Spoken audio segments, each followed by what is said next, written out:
like I say, I go around and I study lots of very unusual folklore. Now basically, when I talk about hunting monsters, I'm not on about sort of, you know, Bigfoot and the Yeti in parts of Kent, but I'm on about unusual animals such as big cats and other animals that shouldn't be there.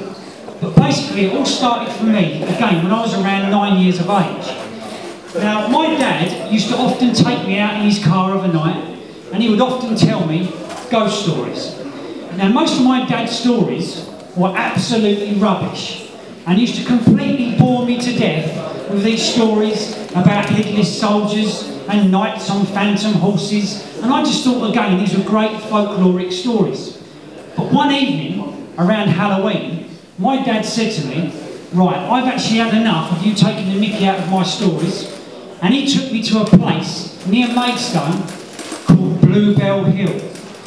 Now if you're not familiar with a place called Bluebell Hill, it's a very ancient village situated between Rochester and Maidstone, and I believe it is the weirdest place on earth.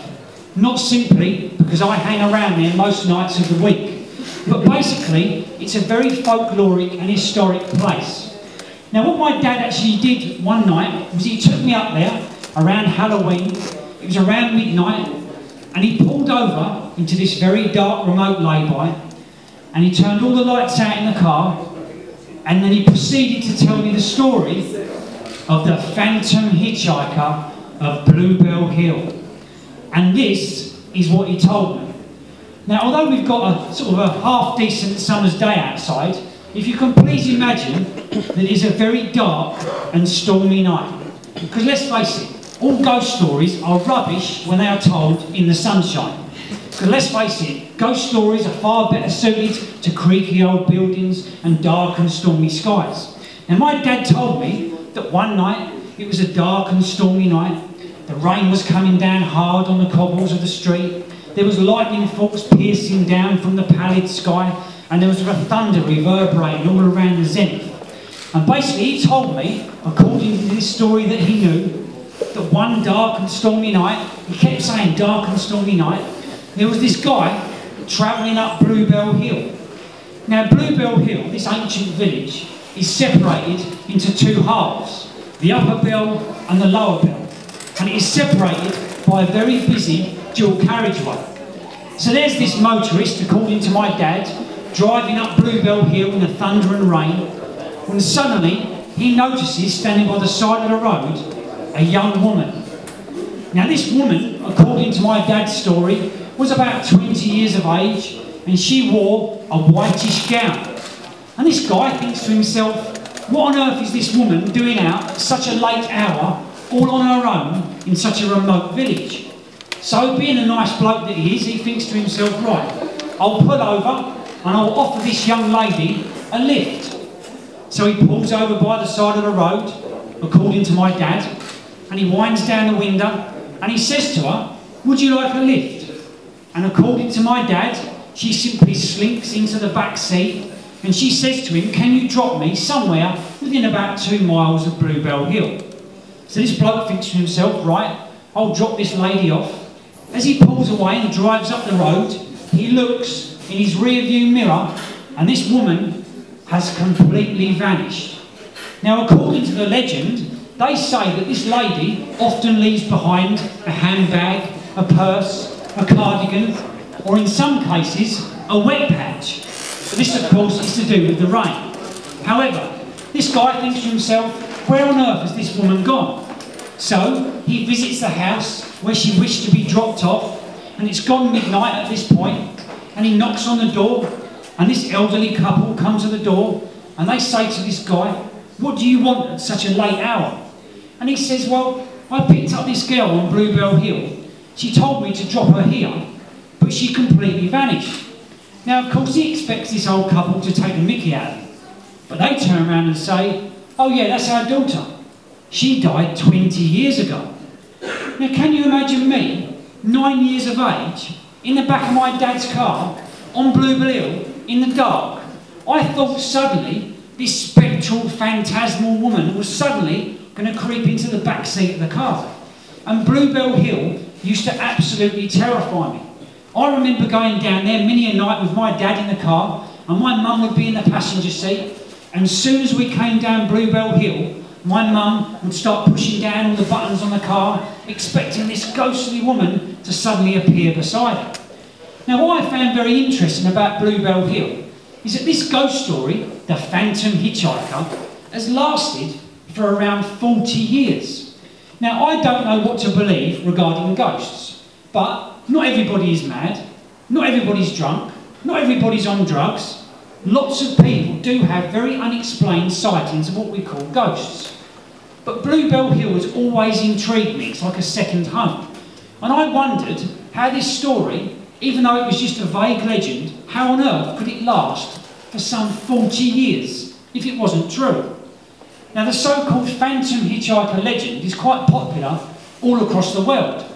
There's one in Chicago. They call her Resurrection Mary, and she only ever disappears outside the cemetery in which she is buried. There's another one in South Africa, and they say this Phantom Hitchhiker only appears on the back of a motorbike. Can you imagine the horror of these poor cyclists going along, and suddenly they feel the presence of this woman behind them on this bike? And I thought, these are such great ghost stories, even if they're complete rubbish. Now, the main reason there is a story from Bluebell Hill about this lady in white is because what happened on the night of November the 19th, 1965.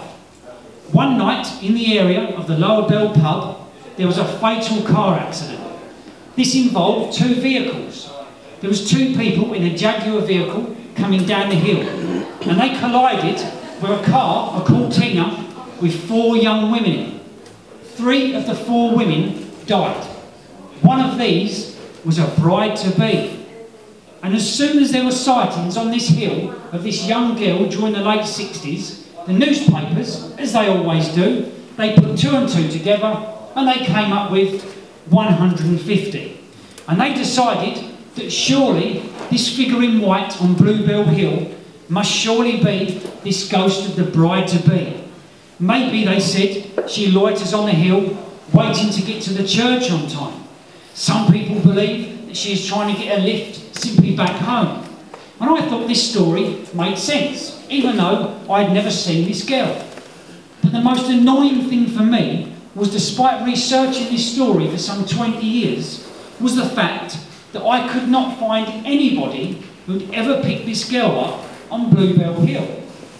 But what I did find was that plenty of people knew somebody's next door neighbours, granddad's, uncle's, auntie's dog who had allegedly picked this girl up on the hill. And I thought, once again, this is sort of like Chinese whisper. These stories have been passed down through generations, and it has almost embedded itself into the folklore of Bluebell Hill and the rest of Kent. Now, I just thought to myself, right, okay then, so this girl doesn't really exist. But in 1974, during a very nice summer's evening, it wasn't dark, it wasn't stormy, it wasn't spooky, this chap was driving up Bluebell Hill. And again, it was sort of around dusk, and he was going down the dual carriageway. He was doing about 50 miles an hour, when suddenly he noticed, standing by the side of the road, a girl. But this girl was about 10 years of age. As he came round the bend and approached her, she suddenly ran straight out in front of him, and he hit her with his car. He skidded to a halt, got out of the car, and he wrapped this young girl in a blanket, but bizarrely, he left her by the side of the road, went to the local police station, they came back, and all that was laying there was this blanket. Now, the actual police at the time employed two tracker dogs, and they couldn't pick up any scent of this young girl. But I thought, this is a bit weird. If this is the only story on the hill, then straight away it's got nothing to do with a bride or bride-to-be that died in a crash. But then in 1992, for some bizarre reason, things at Bluebell Hill got very, very weird. Now, on November the 19th, 1992, almost to the exact minute of the crash, which took place in '65, a chap was driving down Bluebell Hill late at night. He was doing about 50 to 60 miles an hour when he noticed on the bend a woman standing there in a whitish dress, and she was about 20 years of age. And he, like most motorists, thought to himself, what on earth is this woman doing standing by the side of the road? And as he came round the bend, this woman stepped out in front of his car, stared straight at him, and he hit her. Now this guy got out of the car, so terrified, looked under the vehicle, expecting to find this gory female laying there all splattered up the grille of the car, and there was no sign of a body whatsoever. This guy went straight to Maidstone police station, ran into the actual office, and he said, I have just hit a girl on Bluebell Hill, but she's not there. And bizarrely, the police officer said, oh yeah, that's probably just the ghost of Bluebell Hill.